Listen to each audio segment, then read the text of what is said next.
হুরায়রা তানভীর, ডলি জোহর, আব্দুল্লাহ রানা, সাবেরি আলম,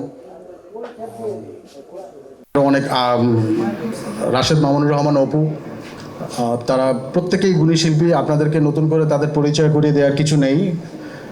তো আমি খুবই সৌভাগ্যবান, আমি তাদের সান্নিধ্য পেয়েছি এবং এই ছবিতে, প্রথম ছবিতে আমি তাদের সঙ্গে কাজ করার সুযোগ পেয়েছি।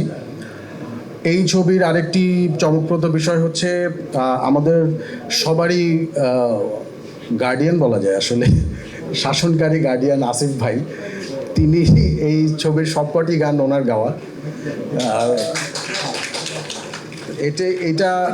এইটা প্রথম ছবি হিসেবে আমার জন্য আসলে একটা বিরাট আশীর্বাদ বলতে পারেন আর কি। এইখানে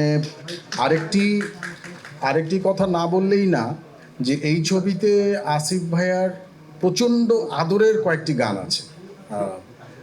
পরম শিশুতোষ কিছু ঘটনা এই ছবির ভেতরে আছে, যার কারণে গানটিতে, এই ছবিতে একটি গান আছে যেটি কবির সুমনের লেখা এবং সুর করা। গানটির নাম হচ্ছে কোথায় যাবে খেলতে।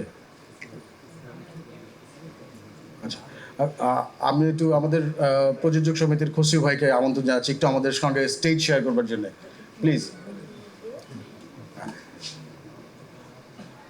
তো এছাড়াও রয়েছে শেষ বসন্ত, সদরঘাটের পান, মার্জুক রাসেলের লেখা, আর মামলা কি হয় ভালোবাসা। প্রত্যেকটি গান, এই গানগুলো এই কারণে বিশেষ যে গানগুলো ছবির সঙ্গে এতটাই ব্লেন্ডেড, বিভিন্ন ঘটনার সঙ্গে মিল রেখে আমার বিশ্বাস যে এই গানগুলো অবশ্যই ছবিকে একটা ভিন্ন মাত্রা দেবে। আসিফ ভাইয়ার ফ্যান্স যারা আছে এরা এমনিতেই পাগল, আমার নতুন করে বলবার কিছু নেই। এই ছবিটিতে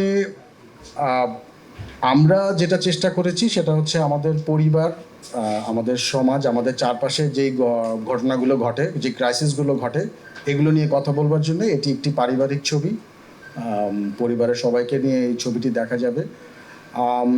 ছবিটির প্রকাশ আমরা চিন্তা করেছি যে আগামী রোজার ঈদে এই ছবিটি মুক্তি পেতে যাচ্ছে ইনশাআল্লাহ।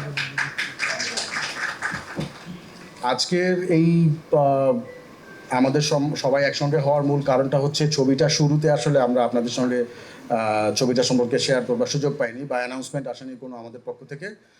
তো এই ছবিটার আজকে আমরা আনুষ্ঠানিকভাবে অ্যানাউন্সমেন্ট ঘোষণা করছি, আমরা ঈদে ইনশাআল্লাহ এই ছবিটি নিয়ে আসবো। দেশে দেশে সবার সাথে দ্য নিউজ।